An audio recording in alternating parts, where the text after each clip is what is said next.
If the Supreme Court is not acting in this case or in the mifepristone case to restrict access to abortion even further, is it going to have the same galvanizing effect in this election cycle? Can Democrats count on it? Yeah, I think it's going to be a huge issue. It's an issue of health care and basic fundamental freedom, a freedom that was taken away from millions and millions of women and girls all across the country. And so you're seeing the impact, and it's bad. The stories keep piling up, and they're awful stories about women who were turned away, or women who had to go to another state to get health care, or women who've died. I think it becomes even more relevant the further we get from Dobbs, and the only way to fix this is to restore this fundamental freedom, which Congress has to do.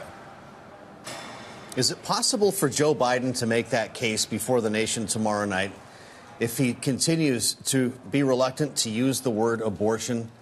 Does the language need to be more up to date, Congressman, to make an impact? Yeah, I think you can talk about reproductive freedom, you can say abortion, and I'm not sure what word he'll use, but it is health care. It's basic fundamental core health care, and that's a freedom that women and girls had. It was taken from them, and now politicians are trying to decide what kind of health care you can and can't get, and everyone, or I should say most people, the vast majority of Americans don't want that. Of course, this news that Bloomberg broke comes just on the eve of tomorrow's presidential debate, Congressman. I'm sure President Biden will be focusing on the abortion issue quite heavily in light of it. But what is the message he most needs to drive home tomorrow night? What do you and your constituents in Ohio need to hear from him? Yeah, I think this election is about, the chaos and extremism that we've seen, that most of us are tired of. It's been exhausting. Trump is a chaos agent, now a convicted felon.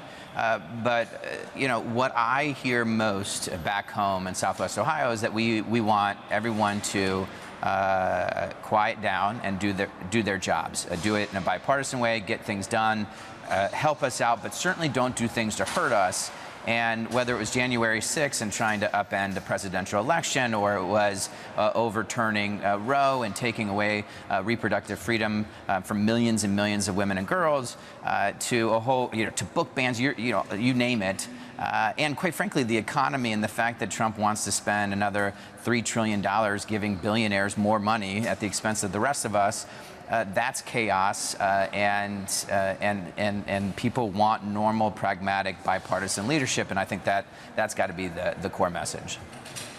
We just got new numbers on the campaign from the New York Times, Siena College. Congressman, it finds that most people don't care that Donald Trump was found guilty on 34 felony charges, and that only 72% of voters who cast a ballot for Joe Biden 4 years ago say they approve of the job he's doing as president. What do you hear from your constituents in Ohio that's making them feel this way when they look back to where they were 4 years ago? Is it just inflation? Yeah, it's a huge deal. I mean, the people are just tight, struggling to pay all their bills, and there's a frustration, and I think you see that in the polling when they go to vote, because when you start to talk about the things that matter most, I do hear, look, we have got to protect this democracy.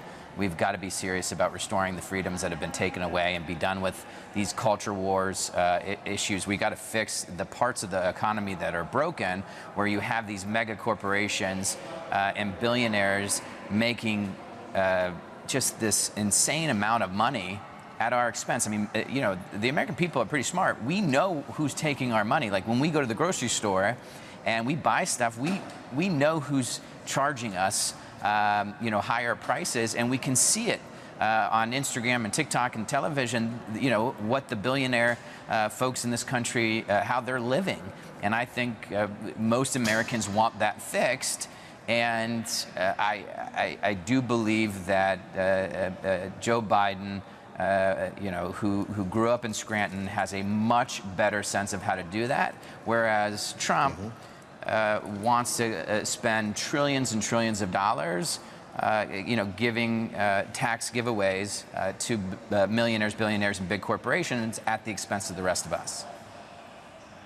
Something that the president has been struggling with since the events of October 7th, really, and what has gone down in Gaza in the days since then, Congressman, is his stance toward Israel. This is a division in the Democratic Party we saw on display just last night when one of your colleagues, an incumbent in Jamal Bowman, lost a primary in part over the Israel issue. I know you were just there in the country yourself, Congressman. How should Democrats be messaging the Israel question, not just tomorrow for Biden, but in this cycle? Yeah, it's a great question. I mean, look, having been there many times as a new member, and I had worked over there, I'd spent a lot of time in the region. You're talking about two historically traumatized people: Israelis, Jews, Palestinians. What happened on October 7th? 3,000 terrorists invaded a country. They didn't just kill people; they slaughtered them. They tortured people. They raped women.